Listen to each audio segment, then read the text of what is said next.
Inauguré le 28 juin 1975 par le président de la Société d'histoire de la Guadeloupe, Edgar Clerc, le parc archéologique des Roches Gravées constitue depuis maintenant 37 ans la fierté de la commune de Trois-Rivières. Véritable partie intégrante du patrimoine culturel guadeloupéen, le site, classé monument historique en 1974 par le ministère de la Culture, présente aux visiteurs la découverte d'une vingtaine de roches et 228 gravures réalisées par les populations amérindiennes.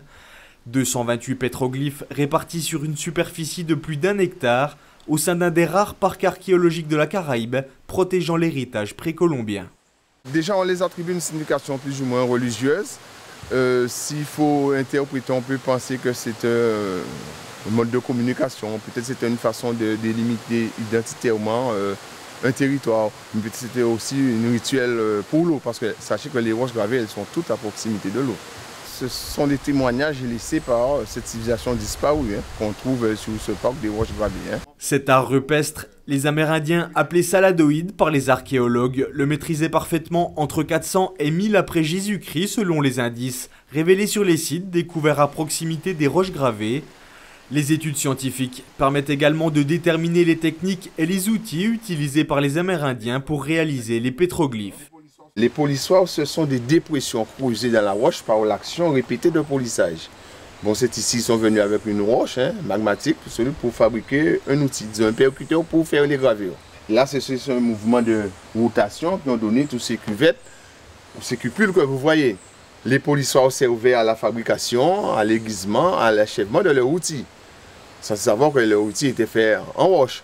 Ils fabriquaient leur hache, leur houe, leur grattoir. Bien qu'ils avaient des outils aussi en coquillage, mais des outils beaucoup plus solides étaient faits en roche. Découvertes au 19e siècle, puis protégées au 20e, les roches gravées se présentent sous la forme d'un ensemble de dessins et de figures schématiques rondes avec 3 cavités tenant lieu d'yeux et de bouche. Les oreilles apparaissent quant à elles sous la forme de demi-cercle, un collier pouvant parfois descendre sur la poitrine. On a des figures un peu plus élaborées avec des corps, un corps ovale, notamment dans certains cas, qui peut être décoré ou pas avec des croix, des visages qui peuvent être effectivement aussi un petit peu plus élaborés, un peu plus décorés, avec parfois des sortes de coiffes ou des oreilles. Mais ce sont des figures qui par exemple n'ont pas de membres, elles n'ont pas de bras et de jambes, donc on ne peut pas facilement identifier si ce sont des personnages humains ou des personnages mythiques. Pour comprendre ces roches, effectivement, il faut se rappeler qu'elles sont faites, elles sont réalisées par des populations agricoles et non pas des populations de chasseurs-cueilleurs qui effectivement, chez les chasseurs-cueilleurs, on a tendance à avoir des figures plus naturalistes, des animaux qu'on peut reconnaître facilement. Ici, nous avons affaire vraiment à des figures abstraites qui ne sont pas identifiables au premier coup d'œil. Cédé en 1981 au Conseil général qui continue à investir dans sa rénovation et la protection des roches, le parc archéologique des Roches Gravées accueille chaque année près de 13 000 visiteurs.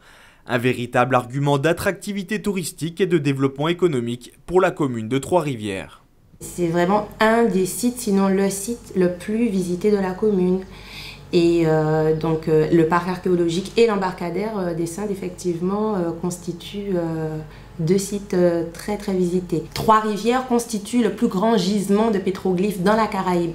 Donc déjà, il y a vraiment une question fondamentale à se poser en termes d'identité amérindienne.